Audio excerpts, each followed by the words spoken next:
सत्यभामा जो उनकी दूसरी पत्नी थी, वो कृष्ण भगवान से बहुत प्यार करती थी। और हालांकि हम सभी प्यार करते हैं उनसे, लेकिन था उनका मानना था ऐसा कि वो बहुत सबसे अधिक प्यार करती हैं उनसे। और वो एक राजा की पुत्री भी थी, तो अच्छा खासा धन दौलत थी उनके पास, तो उनका उसको घमंड भी था उनको। तो एक दिन जब भी श्री कृष्ण भगवान का जन्मदिन था, तो उन्होंने सोचा कि क्यों ना कुछ ऐसा किया जाए जिससे अ, और ज़्यादा नाम हो और लोग उन्हें जाने कि वो कितना प्यार करते हैं और वो सबसे ज़्यादा प्यार करते हैं भगवान श्री कृष्ण से। उन्होंने सोचा कि मैं तुला दान करती हूँ। तो जैसे कि तुला दान में कुछ लोग चावल दान करते हैं, दाल दान करते हैं, धान दान करते हैं, या कुछ और भी खाने पीने की चीज़ ऐसा जो कि दान कर सकते हैं, ऐसा कुछ करते हैं। उनका मानना था ऐसा कि भाई मैं राजा की पुत्री हूँ और मैं श्री कृष्ण भगवान से सबसे ज़्यादा प्यार करती हूँ, तो मैं उनको सोने के बराबर में दान दूंगी, जिनका उनका वजन होगा उतना ही मैं सोना दान करूँगी।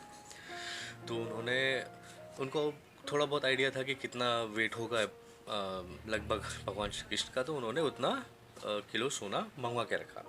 तो जब भी भगवान श्री कृष्ण ये सब चीज़ें देख रहे थे, तो वो ज़्यादा खुश नहीं थे। तो फिर उन्होंने कहा कि चलो ठीक है, अभी तुला दान करना ही है। तो फिर वो एक तरफ तराजू के बैठ गई और दूसरी तरफ सत्यभामा ने सोना तोलना चालू किया। तो धीरे धीरे धीरे धीरे जब सारा सोना उसमें डाल दिया जितना वो लाए थे, तो उन्होंने देखा कि तराजू बिल्कुल भी ऊपर नीचे हिला नहीं है, वो वैसे के वैसे ही है। तो फिर उन्होंने सोचा कि ये तो कुछ गड़बड़ है, लगता है मैंने कम आका। तो उन्होंने अपनी दासियों को बुलाया और उन्होंने बोला कि आप जाइए और जितना भी मेरे हीरे जवाहरात, मेरे जेवर हैं, वो सारे लेके आइए। और वो गए और जितने भी जेवर थे वो सब उन्होंने रख दिया। उनके पास अब कुछ नहीं था, उन्होंने सब कुछ वहाँ पे दांव पे लगा दिया था। और लेकिन फिर भी वो तराजू ज़रा भी ऊपर नीचे हिला नहीं। तो ये सब चीज़ें देख के सत्यभामा थोड़ी घबरा गई और उनको लगा कि ये तो मेरी रेपुटेशन की बात है। और सब लोग आए हुए हैं, पूरा गांव शहर जितना भी था, सब लोग आसपास के आए हुए हैं देखने के लिए चीज़ को। और उन वो लोग क्या सोचेंगे कि ये एक रानी है जिसके पास इतना सोना भी नहीं कि अपने पति के वजन के बराबर सोना दान कर सके। तो ये चीज़ को देख के वो थोड़ी परेशान हो गई। तो उन्होंने उनके पास में रुक्मिणी जी खड़ी हुई थी।